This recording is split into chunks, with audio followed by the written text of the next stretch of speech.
the Holy Spirit whispered to me one day and he's like, bro, this is still pornography. The burden you're carrying, the way that you're living your life, trudging the ground through this yoke, it's bearing you down. Yeah. This coping mechanism is actually destroying you. And I can confess as well, I've talked to my wife about this, because I have a certain level of like angst with pornography, because I used to wrestle with pornography as well.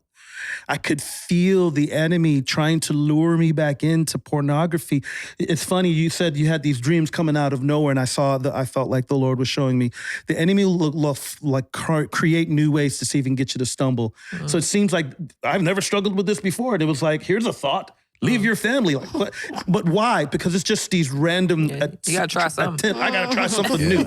But he'll also go back to old tactics. We talked about purity and walking in holiness for the love of God and all these kind of things. And I've put that away from me. For years. For years and years and years and years. And we've talked a lot about it. And all of a sudden it was like, lure me back in. But he knows he wasn't gonna just jump me back in. So it was like through social media and thirst traps. So then it was like, you mentioned how girls read the erotica. Right. Well, I started reading. You please your spouse better, right? Now you're like going into articles. It went into articles to like stories to erotica. And then the Holy Spirit whispered to me one day and he's like, bro, this is still pornography. It's literary. This is literature. This is pornography, like written porn. Like that's what pornography actually means.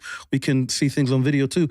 And so I had to confess it. And she's the one who straight up said, this is pornography. The Lord whispered and convicted me about it. I told her, and she said, babe, that's pornography. Wow. And it hit. He was like, I was reading an article. I was about to argue. Yeah, I'm reading an article, right, about us. And I said, but it went from there to actual it's a erotica. trap, And she was like, that's pornography,